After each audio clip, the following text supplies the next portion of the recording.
Welcome back to prime debate. Upendra గారు ఇందాక అనర్హత గురించి మాట్లాడుతున్నారు మీరు. అంటే ఇప్పుడు బీఆర్ఎస్ పార్టీ తరఫున గెలిచి ఎమ్మెల్యేలు 10 మంది పార్టీ ఫిరాయించారు కాబట్టి వారికి అనర్హత వేయాలంటూ మీరు పోరాటం చేయటం 3 నెలల్లో నిర్ణయం తీసుకోమని ఆల్రెడీ సుప్రీం ఆదేశించడం కూడా చూస్తాం. అంటే ఇది ఈనాటి సమస్య కాదు, ఏ నాటి నుంచో ఈ పార్టీ ఆ పార్టీ అని కాదు, ఏ పార్టీ అధికారంలోకి వస్తే ప్రతిపక్ష పార్టీలో సభ్యులు అధికార పార్టీలోకి జంప్ కావటం కంటిన్యూగా జరుగుతుంది. ఏంటి ఇప్పుడు ఏమైనా జరిగే అవకాశం ఉందనుకుంటారు? మీరు చాలా కాన్ఫిడెంట్గా చెప్తున్నారు. వినిపిస్తుంది ఉపేంద్ర గారు, చెప్పండి. నేను ఏమంటున్నా అంటే కేంద్ర ప్రభుత్వము ఈ గత 11 సంవత్సరాల్లో కూడా అనేక సందర్భాలలో ఈ కాన్ఫ్లిక్ట్ అనేది జరుగుతూ ఉన్నది. ఇప్పుడు గవర్నర్ విషయానికి వచ్చినప్పుడు తమిళనాడులో మనం చూసాం, తర్వాత నిన్న ధన్ఖడ్ గారి కాడికి వచ్చేటప్పుడు కొన్ని విషయాలు చూసాం, తర్వాత ఎలక్షన్ కమిషన్ నియమించే అంశంలో కేంద్ర ప్రభుత్వం ఏ రకంగా అందులో వాళ్ళు అంటే దాంట్లో కూడా ఉండాలని చెప్పేసి అంటే ప్రతి అంశంలో అంటే ఈ కాన్స్టిట్యూషనల్ ఏదైతే ఫంక్షన్స్ ముందుకు తీసుకుపోయేటువంటి దేశంలో అడ్మినిస్ట్రేషన్ ముందుకు తీసుకుపోయేటువంటి వ్యవస్థల్ని వాళ్ళు ఏ రకంగా దిగజారుస్తున్నారు, డిస్ట్రాయ్ చేస్తున్నారు అనటానికి చాలా సందర్భాలు ఈ దేశంలో మనం చూస్తా ఉన్నాం. అదే విధంగా ఇప్పుడు ఇక్కడ కూడా మనం ఈ రాష్ట్రంలో చూసినప్పుడు వాళ్ళకి కావాల్సిందెలా మేము చేస్తాము అనుకునే విధంగా ఈరోజు కాంగ్రెస్ పార్టీ విధానాలని ఈరోజు బట్టబయలు సుప్రీంకోర్టు చేయడం ద్వారా దానికి ముందల మనం దేశానికి సంబంధించి పోయినప్పుడు మన తమిళనాడుకు సంబంధించిన కేసుల్ని అక్కడ ఉన్నటువంటి చట్టాలని కూడా వాళ్ళు రాష్ట్ర ప్రభుత్వం తీసుకున్న నిర్ణయాలను పంపించినప్పుడు వాళ్ళు దాన్ని యాక్సెప్ట్ చేయడమా రిజెక్ట్ చేయడమా చేయకుండా అక్కడ ఉన్నటువంటి ప్రభుత్వాలను ఇబ్బంది పెట్టాలన్నప్పుడు కూడా సుప్రీంకోర్టు నిర్ణయం చెప్పినది కదా, 3 నెలల్లో వాళ్ళు నిర్ణయం తీసుకోవాలి. ఒకవేళ నిర్ణయం తీసుకోకపోతే అది మరి అది దాన్ని ఒప్పుకున్నట్టే అనే విధంగా కూడా వాళ్ళు చెప్పడం జరిగింది. అంటే కేంద్ర రాష్ట్ర ప్రభుత్వాలు అధికారం ఉన్నది కాబట్టి రాజ్యాంగాన్ని కానీ లేకపోతే ప్రజాస్వామ్యాన్ని కానీ కూలి చేస్తా అనే విధంగా వీళ్ళు ముందు పోవడం అనేది కరెక్ట్ కాదు. ఎవరైనా కూడా లాకు బద్దులై లా ఏం చెప్తున్నా అనే విషయాన్ని తెలుసుకొని ముందు పోతే ఈరోజు కోదండరాం సారు ఇలా నవ్వుల పాయేవాడు కాదనేది మా అభిప్రాయం. అదే విధంగా రాష్ట్ర ప్రభుత్వం కూడా రేపు జరగబోయేటువంటి ఏది చేసినా కూడా ఈ దేశంలో సంవిధానం పట్టుకొని తిరుగుతున్నటువంటి రాహుల్ గాంధీ గారు, సంవిధాన్ బచావో అని ఒక మాట చెప్తున్నటువంటి రాహుల్ గాంధీ గారు ఇక్కడికి రాష్ట్రంకి వచ్చేసరికి ఇలా సుప్రీంకోర్టు ఆ నిర్ణయం ద్వారా ఈ రోజు ఈ రాష్ట్ర ప్రభుత్వం కానీ రాహుల్ గాంధీ కానీ అక్కడ కూర్చున్న పెద్దలు కానీ దీనికి ఏం సమాధానం చెప్తారండి? కాబట్టి నేనేమంటున్నా, చెప్పేది ఒకటి చేసేది ఒకటి ఉండకూడదు అని అంటున్నా నేను. కాబట్టి మీరు ఎవరైనా సరే ప్రజలు హర్షించే విధంగా సమాజం హర్షించే విధంగా నాకు కట్టుబడి కనుక మనం నిర్ణయాలు తీసుకుంటే బాగుంటది అనేది మా ఉద్దేశం. కాబట్టి నేనేమంటున్నా, రాష్ట్ర ప్రభుత్వాలు కేంద్ర ప్రభుత్వాలు చివరిగా మనకి సుప్రీంకోర్టులు హైకోర్టులు వాటిని గౌరవించాల్సినటువంటి బాధ్యత ఉన్నది. కానీ తీర్పులు ఇచ్చినాక సుప్రీంకోర్టు హైకోర్టును కూడా తప్పులు బట్టి దానికి 2 నాలుగేళ్ళు ఉంటాయి, 2 వైపులా పదును ఉంటాయి, ఇంటర్ప్రిటేషన్ ఏ రకంగానైనా చేస్తారు. ఇవన్నీ నీ వర్షన్ నీది నా వర్షన్ నాది అన్నప్పుడు కాకనే కదా మనం ఒక కోర్టు దగ్గర పోయింది. కోర్టు వారు ఏదున్నా కూడా రాజ్యాంగానికో రూల్స్కో దానికి బద్ధంగానే వాళ్ళు పనిచేసే వాళ్ళు. ఈ దేశంలో వాళ్ళని కూడా తప్పు పట్టిన తర్వాత మనకి ఎక్కడ పోతామండి? ఎవరికి వాళ్ళే చెప్పుకొని మాదే కరెక్ట్ అని వాళ్ళు మాదే కరెక్ట్ అని మేము అనేది కాదు కదా.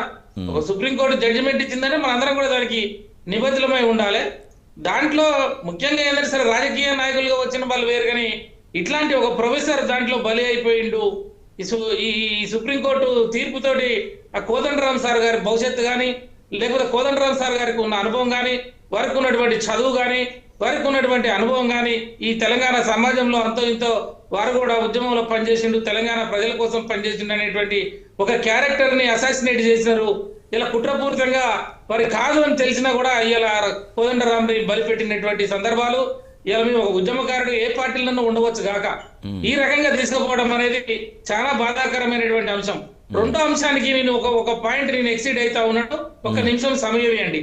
అదే విధంగా ఈ రోజు 42% రిజర్వేషన్ అని చెప్పేసి మనం మాట్లాడుతా ఉన్నాం. సుప్రీంకోర్టు జడ్జిమెంట్ కూడా ఉన్నది అక్కడ.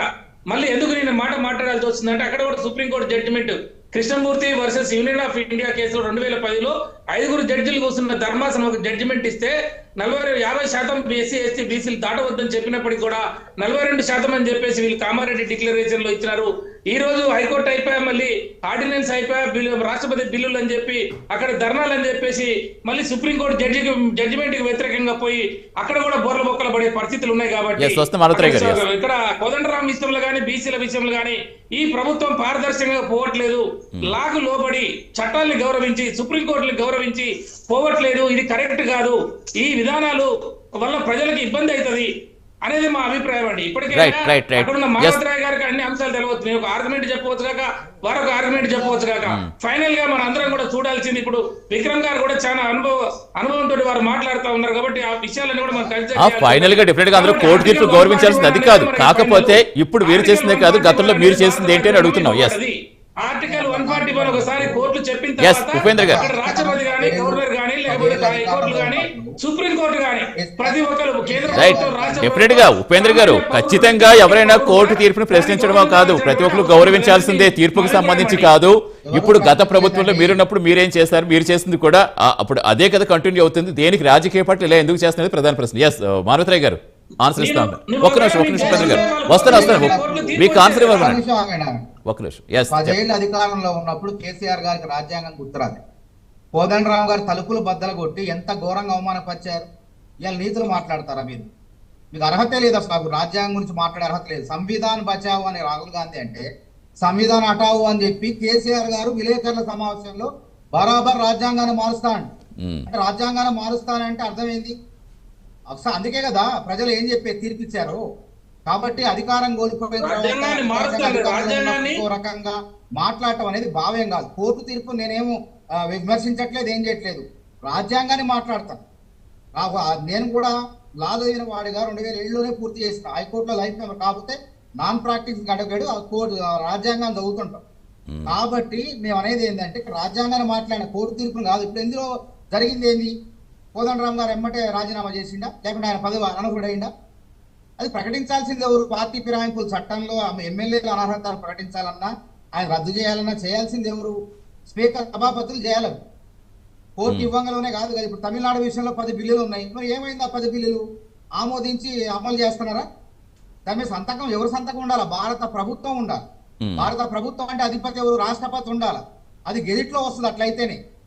కాబట్టి ఇవన్నీ కూడా మాట్లాడుకోవడానికి నువ్వు గొప్ప నేను గొప్ప నాకు మేలు జరిగింది అని జబ్బలు దలుచుకోవడం కాదు. అందుకే నేను ఏమన్నా, ఇప్పుడు పార్టీ ఫిరాయింపుల చట్టాన్ని 52వ రాజ్యాంగ సవరణ ద్వారా 1985లో రాజీవ్ గాంధీ గారు తీసుకొచ్చారు.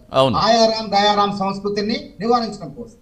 అదేవిధంగా ఆ చట్టాన్ని మరింత పదును పెట్టి సమర్థవంతంగా అమలు చేయడం కోసం 2003వ సంవత్సరంలో 91వ రాజ్యాంగ సవరణ ద్వారా వాజ్పేయి గారు సవరించి ఆ చట్టానికి మరింత పదును పెట్టారు. సమర్థవంతంగా అమలు చేయడానికి నిర్ణయాలు తీసుకుంటున్నారు. కాబట్టి ఈరోజు సుప్రీంకోర్టు రాష్ట్రపతిని సమీక్ష చేయటం, సూచనలు చేయటం, ఇవన్నీ చూస్తే సామాన్య జనాలకి ఏం అర్థం కాదు. ఇంకేంది కోర్టు ఇచ్చేసింది అయిపోయింది కదా అనుకుంటాం. కానీ ఇక్కడ జరగాల్సింది ఎవరు? ఏం చేసింది సుప్రీంకోర్టు?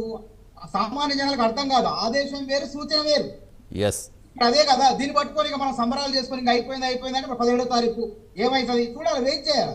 పూర్తి తీర్పు వచ్చిన దాకా ఓపిక పట్టాలి. కోర్టుల పట్ల గౌరవం ఉన్నవాళ్ళు. ఇక అందులో టీవీలో కూర్చొని ఇంకేదో కాంగ్రెస్ పార్టీ చెప్పపెట్టు ఇట్లా మాట్లాడుకుంటే మనం అసలు ఇది పద్ధతి కాదు. ఇది రాజ్యాంగాన్ని గౌరవించి ఆయన వాళ్ళు రాజ్యాంగాన్ని ఎట్లా గౌరవిస్తారు? రాజ్యాంగాన్ని మార్చాలనుకున్న వాళ్ళు బీజేపీ వాళ్ళు వీళ్ళిద్దరు కలిసి కదా కూడబలుకొని భారత రాజ్యాంగాన్ని బరాబర్ మారుస్తారని కేసీఆర్ గారు అన్నారు. కాబట్టి పార్టీ ఎమ్మెల్యేల పైన నిర్ణయం తీసుకునే అధికారాన్ని మన సుప్రీంకోర్టు స్పీకర్ గారు చెప్పింది. స్పీకర్ హైకోర్టు అదే చెప్పింది. సుప్రీంకోర్టు కూడా స్పీకర్ గారు 3 నెలల్లో దీన్ని పరిష్కరించండి అన్నదే గాని నువ్వు చేయాల్సిందే, బరాబర్ చేయాల్సిందే, డెఫినెట్ గా మానవరాయ్ గారు ఇందాక నుంచి అదే చెప్తుంది. అంతవరకు పార్టీలు ఎందుకు వెళుతున్నాయి? పార్టీలకి ఆ పరిజ్ఞానం ఉంటుంది కదా, ఆ పరిజ్ఞానం ఉన్నప్పటికీ పార్టీలు ఎందుకు అంతవరకు తెచ్చుకుంటాయనేది ప్రధాన ప్రశ్న. ఇప్పుడు ఎన్నికల్లో సంస్కరణ రావాలి. ఎన్నికల్లో అంటే బ్యాలెట్ పేపర్ రావాలి.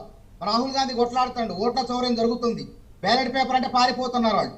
కాబట్టి రాజ్యాంగంలో ఇట్లాంటి సమస్యలు ఉత్పన్నమైనప్పుడు, కోర్టు తీర్పులు ఇచ్చినప్పుడు, గవర్నర్లు ఆ కోర్టు తీర్పులు గవర్నర్ల మధ్య ఇట్లా వివాదాలు వచ్చినప్పుడు. మానవరాయ్ గారు. ఎస్ విక్రమ్ గారు. ఇప్పుడు